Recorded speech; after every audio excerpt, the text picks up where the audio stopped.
Picture this.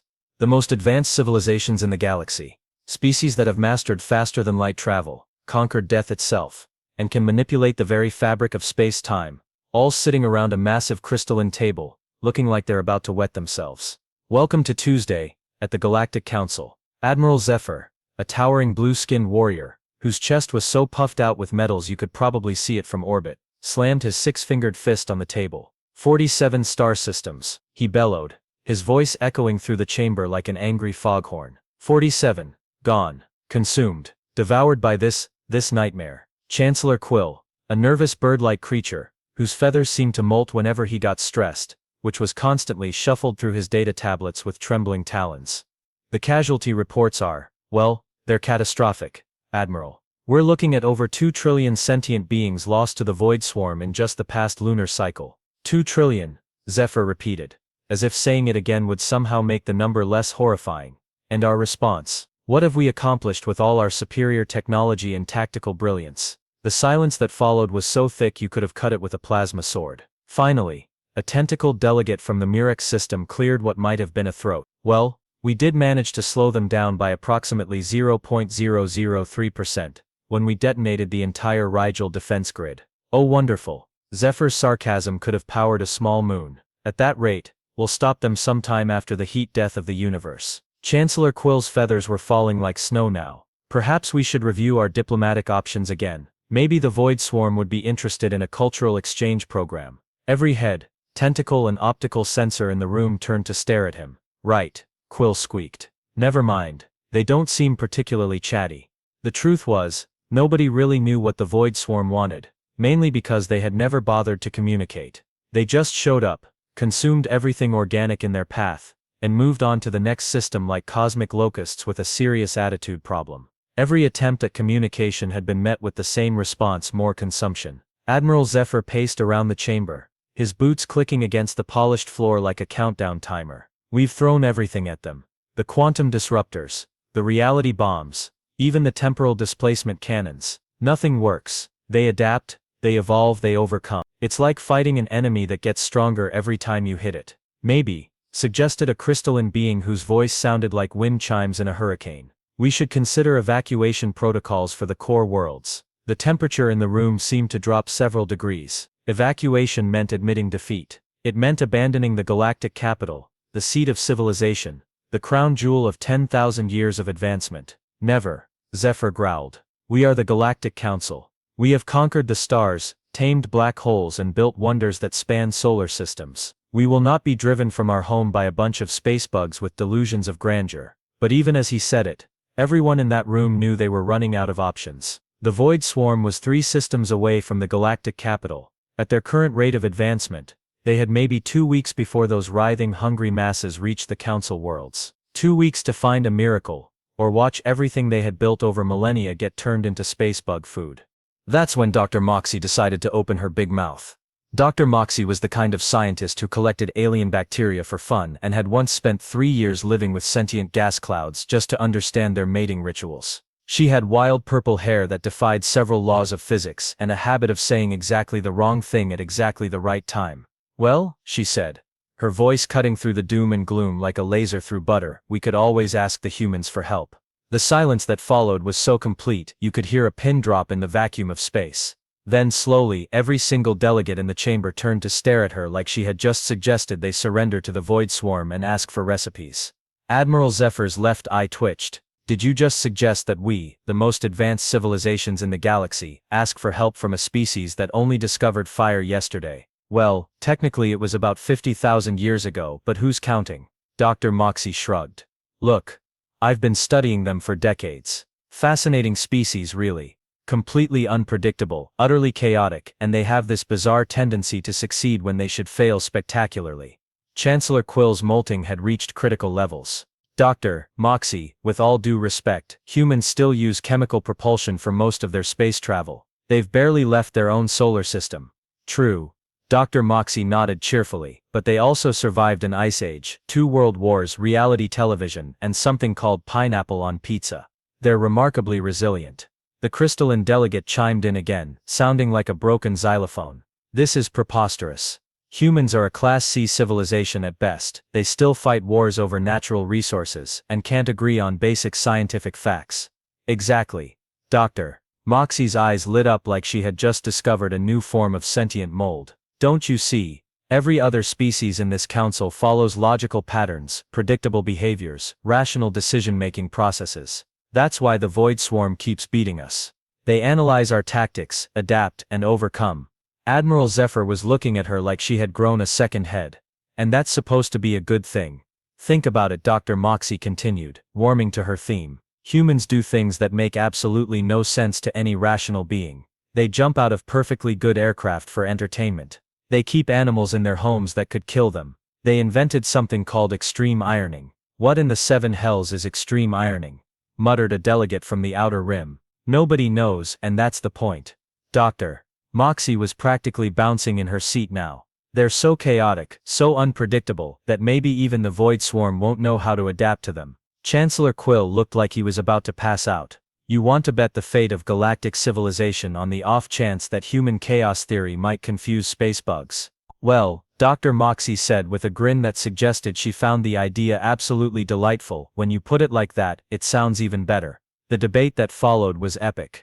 Admiral Zephyr insisted it was military suicide. Chancellor Quill worried about the political implications. Several delegates questioned Dr. Moxie's sanity, which was fair, since she had once tried to teach mathematics to a black hole. But as the hours ticked by and reports kept coming in about the Void Swarm's relentless advance, desperation began to outweigh pride. When you're facing extinction, even the most ridiculous plan starts to look reasonable. The final vote was closer than anyone expected, 847 in favor, 846 against, with one abstention from a delegate who had fallen asleep during the debate. Fine, Admiral Zephyr said through gritted teeth. We'll contact the humans. But when this backfires spectacularly, I'm blaming all of you. Doctor. Moxie clapped her hands together like a child on Christmas morning. Oh, this is going to be so much fun. Famous last words, as they say in the galaxy. 3 hours later, the Galactic Council's most advanced communication array was humming with enough power to contact civilizations in distant galaxies. They had assembled their finest diplomats, prepared elaborate speeches in 17 different languages, and Chancellor Quill had even practiced his most formal bow. The signal connected, and there was a moment of static before a distinctly human voice came through the speakers. Yeah, hello, this is Captain Jake Murphy. You guys called? Admiral Zephyr stepped forward, straightening his medals and clearing his throat. Greetings, noble representative of the human species. I am Admiral Zephyr of the Galactic Council High Command. We come to you in our darkest hour, seeking audience with your greatest military minds and, whoa, hold up there, Admiral Zipper. It's Zephyr, right, sorry. Look, I'm gonna stop you right there, because this sounds like it's gonna be one of those long fancy speeches, and I've got dinner in the oven. Can you give me the short version? Every single diplomat in the chamber looked like they had just swallowed a live eel. Chancellor Quill's feathers were molting so fast it looked like a pillow fight had broken out. Dr. Moxie, however, was grinning like a maniac. Admiral Zephyr tried again, his voice strained. We face an existential threat to all galactic civilization. A force known as the Void Swarm has consumed 47 star systems and approaches our core worlds. We require immediate military assistance. There was a pause, followed by what sounded suspiciously like someone cracking open a beverage can. Okay, so space bugs. Got it. Sounds rough. Hold on. Let me grab a beer and you can fill me in on the details. Beer? Chancellor Quill whispered in horror. They're discussing the fate of trillions of lives and he's consuming fermented grain beverages. The sound of footsteps echoed through the speakers, followed by a refrigerator door closing and another can opening. Alright, I'm back. So these void things, how big are we talking? Like swarm of bees big, or Godzilla big? Admiral Zephyr looked around the chamber helplessly. They vary in size from small fighter craft to vessels the size of moons. Moon-sized space bugs. Okay, that's definitely not good. What have you tried so far? We have deployed our most advanced weaponry, Zephyr said, his pride still intact despite everything. Quantum disruptors, reality bombs, temporal displacement cannons, temporal what now? Cannons that fire projectiles backwards through time to strike targets before they arrive. Another pause. That's either the coolest thing I've ever heard, or the most overcomplicated. Did it work? No. Yeah, I figured. Look, Admiral Ziploc. Zephyr. Right. Sorry.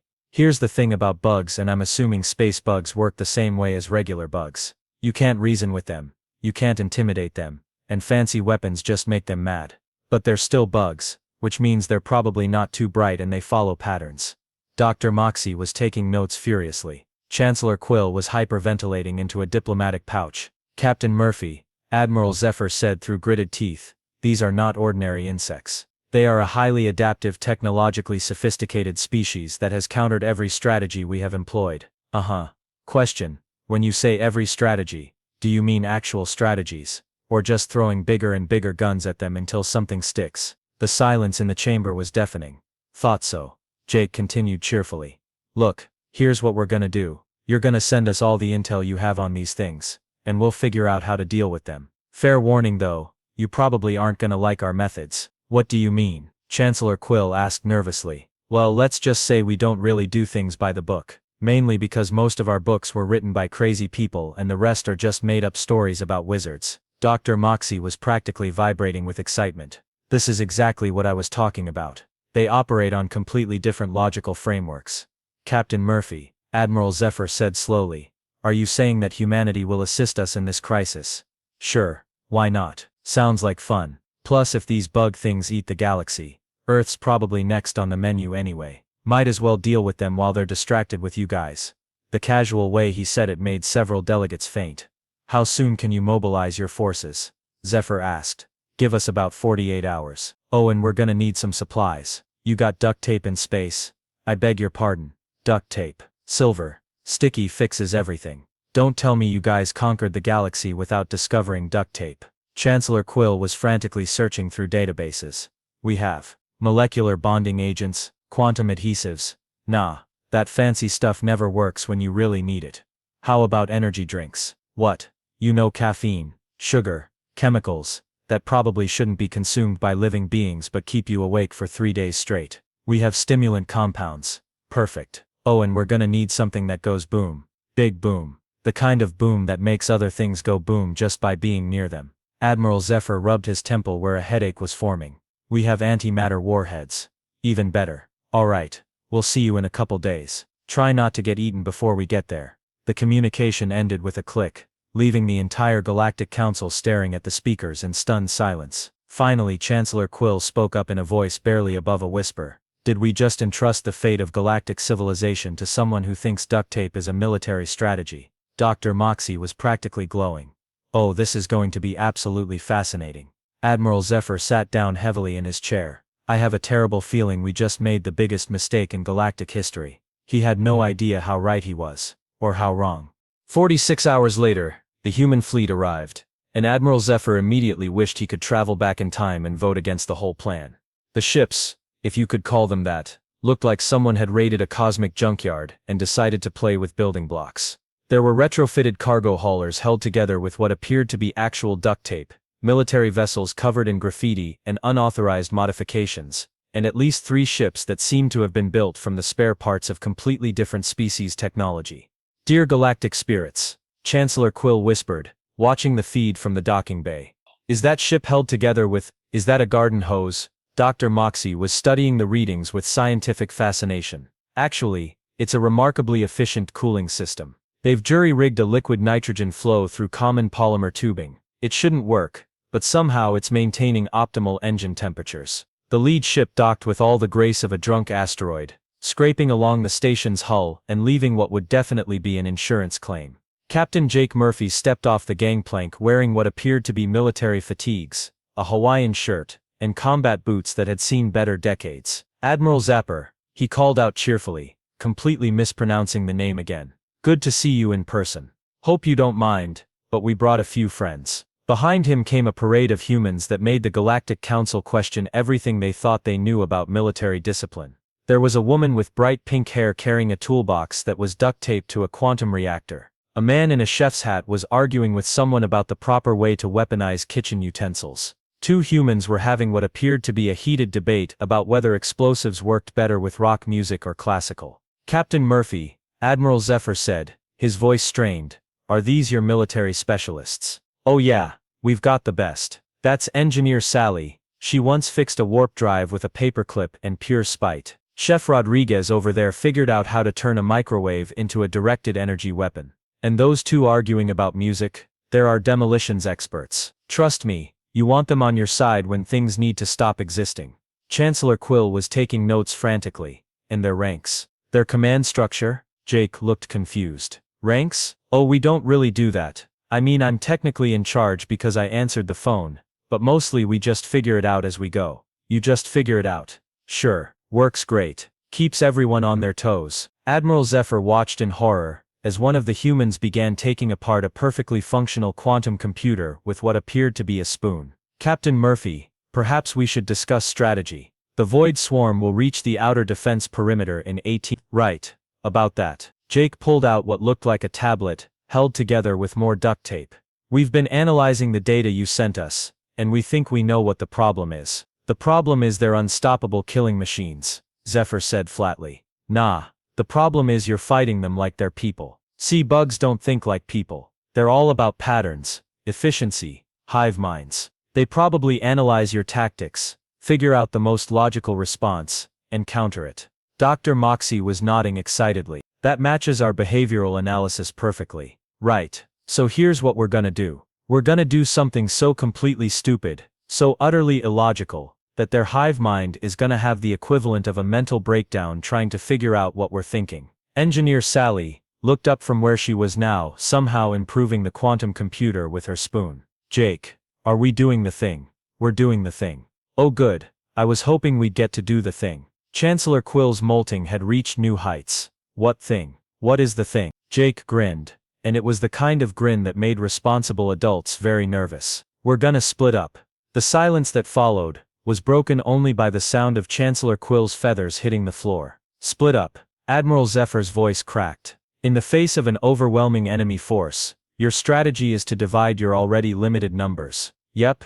See, that's exactly what I'm talking about. No rational military commander would ever do that, which means the bugs won't see it coming. We're gonna scatter in 12 different directions, do 12 completely different things, and make absolutely no sense whatsoever. Zephyr struggled for words. That's tactical suicide. Or tactical genius. Won't know until we try. Jake was clearly enjoying himself. Oh, and we're gonna need to borrow some of your ships. Our ships? Yeah. See, our stuff is kind of held together with hope and good intentions. Your ships are all shiny and advanced and work properly. We're gonna need to fix that. Dr. Moxie looked up from her notes. Fix what? Exactly. Engineer Sally answered, while somehow installing a cup holder into the quantum computer. All that fancy automation and logical programming. We're gonna need to make them more flexible. You want to sabotage our vessels. Admiral Zephyr was beginning to sound hysterical. Not sabotage. Jake corrected. Improve. Think of it as giving them personality. Ships don't have personalities. They do now. Sally, how long do you need? Give me 6 hours and I'll have these things running on pure chaos and caffeine. Chef Rodriguez looked up from whatever he was doing to a perfectly innocent food processor.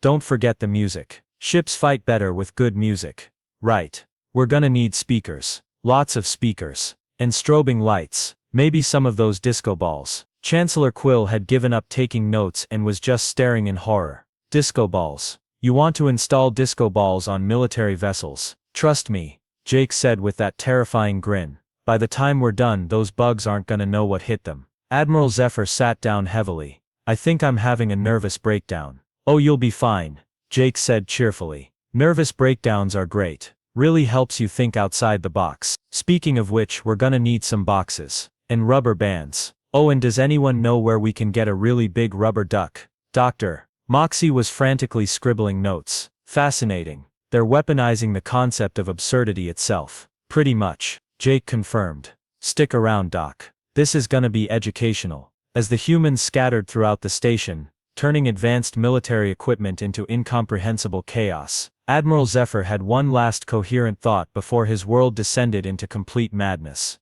They were all going to die, and it was going to be really, really weird. 12 hours later, Admiral Zephyr stood on the bridge of the command ship, watching the tactical display with the kind of fascination usually reserved for natural disasters. The human fleet, if you could still call it that after Sally's improvements, was arranged in what appeared to be a completely random formation. Some ships were spinning in place, others were flying in lazy figure eights. One vessel seemed to be doing barrel rolls while playing what Jake had called death metal at volumes that violated several noise ordinances. Admiral, Chancellor Quill whispered, his voice barely audible over the distant sound of human laughter and something that might have been karaoke. Are we sure about this? Before Zephyr could answer, the void swarm appeared. It was like watching a living nightmare emerge from the void of space. Thousands upon thousands of organic ships, each one pulsing with bioluminescent patterns that hurt to look at directly. They moved with perfect coordination, flowing through space like a single massive organism driven by one terrible purpose. My gods, breathed Dr. Moxie. They're beautiful. In a soul-crushing, apocalyptic sort of way. The swarm arranged itself in a perfect battle formation, their ships creating geometric patterns that spoke of millennia of tactical evolution. They had analyzed every possible enemy response and prepared counter-strategies for each one. What they had not prepared for was Jake Murphy's voice crackling over the comm system, cheerfully announcing, "All right everyone, remember the plan. Do whatever feels right and try not to think about it too hard. Oh, and Sally, fire up the disco balls." Suddenly, half the human fleet lit up like a cosmic dance party. Strobing lights, mirror balls and music that seemed to have been selected by throwing darts at a playlist created by someone having a fever dream. The void swarm paused. You could actually see it happening on the tactical display. The perfect formation wavered slightly, like a record skipping. The hive mind was trying to process what it was seeing, and clearly having some difficulties. Is that ship playing circus music while firing antimatter torpedoes? Chancellor Quill asked faintly. Appears to be, Dr. Moxie confirmed, taking notes at superhuman speed. And that one is writing profanity in space, using exhaust trails while deploying quantum mines. The void swarm attempted to adapt. They began moving to counter what they assumed was some sort of psychological warfare technique. Their ships formed defensive patterns designed to minimize the impact of sensory disruption, which was exactly when Engineer Sally's voice came over the comm shouting, "Now would be good." And 6 human ships suddenly linked together with what appeared to be actual cables and began spinning like a cosmic merry-go-round, firing in all directions at once. The mathematical impossibility of it broke something in the swarm's collective consciousness. Ships began bumping into each other. The perfect formation started to fracture as individual vessels tried to respond to threats that made no tactical sense. Jake, Admiral Zephyr said into his communicator. What are you doing? Fighting bugs the way you're supposed to fight bugs, came Jake's cheerful response, with complete and utter chaos. Hey Rodriguez, try the thing with the kitchen knives. Which thing with the kitchen knives? The stupid thing. They're all stupid things. Perfect. What followed could only be described as the most successful military disaster in galactic history. Human ships broke every rule of space combat ever written. They flew backwards while shooting forwards. They used their own vessels as ammunition by ramming into enemy ships and then somehow escaping at the last second. One creative soul had apparently turned their ship's gravity generator into a weapon and was flinging void swarm vessels around like cosmic pinballs. The swarm's hive mind was having what could only be described as a nervous breakdown. Every time they tried to predict human behavior, the humans did something even more incomprehensible. When logic said they should retreat, they advanced. When tactics demanded coordination, they scattered. When military doctrine called for precision, they embraced chaos so completely that it became a weapon unto itself. This is impossible, Admiral Zephyr whispered, watching a human ship somehow use a tractor beam to play jump rope with 2 enemy vessels. They're violating everything we know about warfare. That's the point. Dr. Moxie was practically bouncing with excitement. They're not fighting a war, they're performing interpretive dance with explosives. The void swarm can't adapt because there's nothing to adapt to. It's pure beautiful chaos. The turning point came when Chef Rodriguez, apparently bored with whatever he had been doing with kitchen utensils, decided to broadcast his ship's dinner menu to the entire void swarm. Not as a taunt or psychological warfare, but because he was genuinely proud of his space lasagna recipe and thought they might be interested. The hive mind tried to process this information, a recipe for food, transmitted during active combat, with detailed cooking instructions and a note about dietary alternatives for beings with sulfur-based biochemistry. Something in the collective consciousness just snapped. Suddenly, void swarm ships began firing on each other, not as a tactic, but because the hive mind was so confused it couldn't tell friend from foe anymore. Vessels that had operated in perfect harmony for eons were now spinning helplessly, crashing into asteroids, or simply powering down as their controlling intelligence gave up trying to understand what was happening. They're retreating, Chancellor Quill shouted, his molting finally under control for the first time in days. Sure enough, the remaining void swarm vessels were pulling back, fleeing deeper into space like they had encountered something so fundamentally wrong with the universe that they needed to go somewhere quiet and think about their life choices. Jake's voice crackled over the comm one last time. Well, that was fun. Anyone want to grab some pizza? I know a place that delivers to hyperspace. Admiral Zephyr stared at the tactical display, watching the most dangerous threat in galactic history retreat in complete disarray, defeated not by superior firepower or brilliant strategy, but by humans being so aggressively human that reality itself had gotten confused. Dr. Moxie, he said quietly, remind me never to question your scientific recommendations again. Oh, don't worry, she replied cheerfully. I have so many more ideas about human military applications. Did you know they have something called competitive eating that could theoretically be weaponized? Admiral Zephyr decided he needed a very long vacation. 3 days later, the Galactic Council chambers looked like a very different place. For one thing, there were significantly fewer panic attacks happening. For another, someone had installed a coffee machine in the corner, and several delegates were discovering the joys of caffeine addiction. Admiral Zephyr stood at the podium, looking like a being who had stared into the abyss of human logic and somehow survived the experience. His medals were slightly askew, his uniform had a coffee stain on it, and there was a small piece of duct tape holding his left epaulette in place. Esteemed colleagues, he began, his voice carrying the weight of someone who had learned uncomfortable truths about the universe. I stand before you today to deliver the final report on what historians will undoubtedly record as the most unconventional military victory in galactic history. Chancellor Quill, who had finally stopped molting but had developed a nervous twitch in his left eye, shuffled his notes. The Void Swarm has retreated beyond our sensor range. Long-range reconnaissance suggests they've withdrawn to the galactic rim and appear to be having some sort of collective therapy session. A murmur of confused relief rippled through the chamber. Dr. Moxie, who was now wearing a t-shirt that read, "I survived human military strategy, and all I got was this lousy t-shirt," raised her hand. If I may add, she said, practically vibrating with scientific enthusiasm, preliminary analysis of the battle data suggests that the Void Swarm's retreat wasn't just tactical, it appears to have been psychological. They didn't just lose the battle, they lost their fundamental understanding of how warfare is supposed to work. Meaning? Asked the crystalline delegate, whose voice had developed what sounded suspiciously like a nervous stutter. Meaning, Dr. Moxie continued.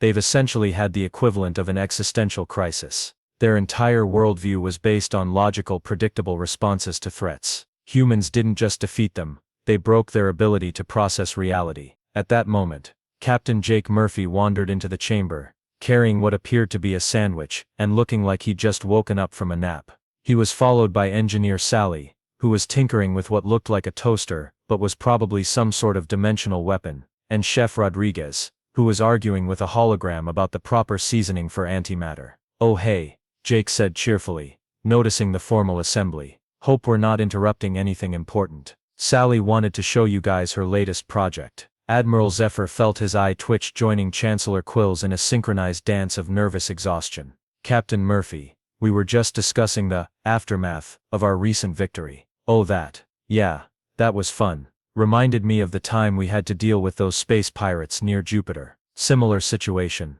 really. They kept trying to be all tactical and strategic, so we just started doing donuts around their flagship while playing polka music." "You've done this before." Chancellor Quill's voice cracked like a teenager's. "Sure, humans have been confusing the heck out of enemies for centuries. It's kind of our thing. Remember the Trojan horse? Or that time we won a war by pretending to retreat and then coming back with bigger guns? Or when we convinced an entire alien species that Earth was haunted by making spooky noises on the radio?" Dr. Moxie was taking notes so fast her stylus was smoking. "Fascinating. So this isn't an isolated incident, but rather a consistent pattern of behavior." "Pretty much. We call it thinking outside the box, but I guess when you really get down to it, we just don't have a box to begin with." Engineer Sally looked up from her toaster weapon. "Plus, most of our military history was written by people who thought impossible was just another word for haven't tried hard enough yet. Speaking of which," Jake continued, taking a bite of his sandwich, "we should probably talk about setting up some kind of formal alliance. You know, in case those bug things come back with therapy-resistant attitudes." The silence that followed was the kind of silence that occurs when an entire civilization realizes it needs to completely re-evaluate its understanding of how the universe works. Finally, Admiral Zephyr spoke. "Captain Murphy, Are you suggesting that humanity would be willing to share your military expertise with the Galactic Council? Sure, why not? Seems like you guys could use some help thinking creatively. Plus, it's not like we're using all our chaos for anything important back home. We've got plenty to spare. Chancellor Quill was frantically calculating something on his tablet. The logistics alone would be, training programs, cultural exchange, standardizing the use of duct tape across 17 different atmospheric compositions. Oh, don't worry about standardizing anything, Jake said with a grin that made several delegates reach for their anxiety medication. The whole point is that there is no standard. Every situation is different, so you've got to make it up as you go along. Make it up as you go along, repeated the crystalline delegate slowly, like someone learning a foreign language. As a military doctrine, best kind there is, keeps everyone on their toes, especially the enemy. Dr. Moxie suddenly stood up, her eyes wide with scientific revelation. Do you realize what this means? For millennia, we've been trying to perfect warfare, to make it more efficient, more logical, more predictable. But humans have weaponized unpredictability itself. They've turned chaos into a strategic asset. Well, when you put it like that, it sounds way fancier than it actually is, Jake said modestly. We just do what feels right and hope it works out. And if it doesn't work out? Admiral Zephyr asked, though he wasn't sure he wanted to know the answer. Then we try something even crazier until something does work. It's like that old saying, if at first you don't succeed, try again. And if that doesn't work, try something completely different. And if that doesn't work, add more explosives. Chef Rodriguez looked up from his holographic argument. Don't forget the music. Music makes everything better. Right, music is very important for proper chaos generation. Admiral Zephyr sat down heavily in his chair, a gesture that was becoming disturbingly familiar. So let me understand this correctly. Your proposal is that we, the most advanced civilizations in the galaxy, should learn to embrace chaos as a military strategy. Not just military, Jake corrected. Chaos is useful for everything. Science, diplomacy, cooking, you name it. Life's more interesting when you don't know what's going to happen next. But that's terrifying, Chancellor Quill whispered. Sure is. That's half the fun. Dr. Moxie was practically bouncing in her seat. This could revolutionize everything.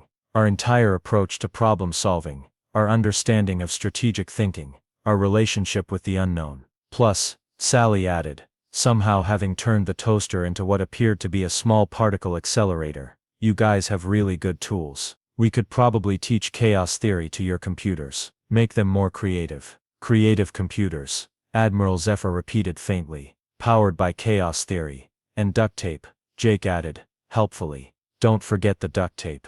As the full implications of what they were discussing began to sink in, the delegates of the Galactic Council found themselves facing a choice that would define the future of their civilization. They could return to their orderly, logical, predictable ways, and hope that the next existential threat would be something they could handle with conventional methods. Or they could embrace the terrifying, exhilarating, completely insane possibility that maybe, just maybe, the secret to surviving in a chaotic universe was to become a little more chaotic themselves. Chancellor Quill looked around the chamber, noting the coffee machine, the duct tape repairs, the humans casually turning kitchen appliances into weapons of mass confusion, and the delegates who were actually starting to smile for the first time in decades. You know what? He said, his voice stronger than it had been in years.